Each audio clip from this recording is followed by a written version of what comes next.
Hello বন্ধুরা, সবাই কেমন আছো? আশা করছি ভালো আছো। আজকে আমরা পাঠ 18 রাষ্ট্রভাষা বাংলা চাই সম্পর্কে তোমাদের এখানে কি বলা হয়েছে চলো দেখে নেই। সবাই খুব মনোযোগ সহকারে শুনবে। তখন ছিল পাকিস্তান আমল। আমাদেরকে শাসন করত পাকিস্তানিরা। ওরা বলল দেশের রাষ্ট্রভাষা হবে উর্দু। তখন পাকিস্তানের বেশিরভাগ মানুষ কথা বলতো বাংলা ভাষায়, অথচ তারা উর্দুকে রাষ্ট্রভাষা করতে চাইলো। বাঙালি তা মেনে নিতে পারেনি। তারা বলল বাংলাকেও রাষ্ট্রভাষা করতে হবে। পাকিস্তানিরা বাঙালির এই ন্যায্য দাবি মানল না। বাঙালিরা আন্দোলন শুরু করলো 1952 সালের 21শে ফেব্রুয়ারি। সেদিন ছাত্রছাত্রীরা ঢাকা বিশ্ববিদ্যালয়ে জড়ো হলো। আগের রাতে তারা পোস্টারে লিখেছিল রাষ্ট্রভাষা বাংলা চাই। পাকিস্তান সরকার ভয় পেয়ে গেল। তারা বলল বেশি লোক একত্র হওয়া যাবে না। কিন্তু শিক্ষার্থীরা কোনো বাধা মানল না। তারা মিছিল করার সিদ্ধান্ত নিল। মিছিলের প্রথম দলটি ছিল ছাত্রীদের। ছাত্রীদের পরে অন্যরাও দলে দলে এগিয়ে যেতে লাগলো। মুষ্টিবদ্ধ হাতে তারা স্লোগান তুলল, রাষ্ট্রভাষা বাংলা চাই। ঠিক তখনই সরকারের নির্দেশে পুলিশ মিছিলে গুলি করলো।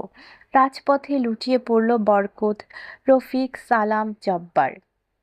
শহীদ হলো নাম না জানা আরো অনেকে। কালো রাজপথ রক্তে লাল হয়ে গেল। এই ঘটনার প্রতিবাদে সারা দেশের মানুষ ক্ষোভে ফেটে পড়ে। পরের দিনও মানুষ সমাবেশ করে, মিছিল করে। সেই মিছিলেও পুলিশ আক্রমণ করে। পরের দিনও শহীদ হয় কয়েকজন। শেষ পর্যন্ত পাকিস্তান সরকার বাঙালির দাবি মেনে নিতে বাধ্য হয়। উর্দুর পাশাপাশি বাংলাকেও রাষ্ট্রভাষা হিসেবে ঘোষণা দেওয়া হয়। 21শে ফেব্রুয়ারি আমাদের শহীদ দিবস। এখন 21শে ফেব্রুয়ারি আন্তর্জাতিক মাতৃভাষা দিবস হিসেবেও পালন করা হয়।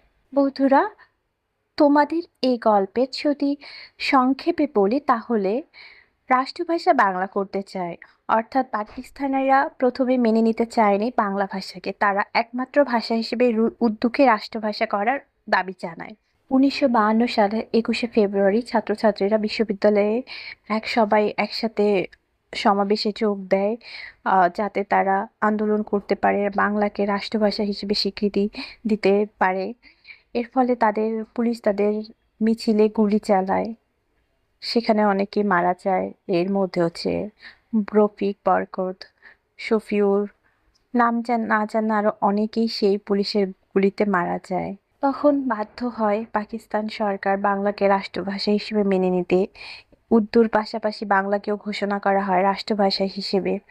এবং 21শে ফেব্রুয়ারি হচ্ছে আমাদের শহীদ দিবস। এরপর 21শে ফেব্রুয়ারি এখন আন্তর্জাতিক হিসেবে মাতৃভাষা দিবস হিসেবে পালন করা হয়।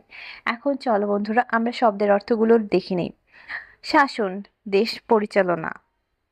ক্ষোভ, অসন্তোষ। পোস্টার, বড় কাগজে লেখা বিজ্ঞপ্তি। স্লোগান, দাবি আদায় কিংবা প্রতিবাদের জন্য সমবেত কণ্ঠে উচ্চ স্বরে আওয়াজ। রাজপথ, বড় রাস্তা। একত্র, একসাথে। মিছিল, শোভাযাত্রা।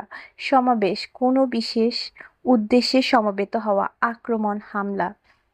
বন্ধুরা, এই ছিল তোমাদের আজকের গল্প। দেখা হবে পরবর্তী ভিডিওতে। সবাই ভালো থাকবে, সুস্থ থাকবে।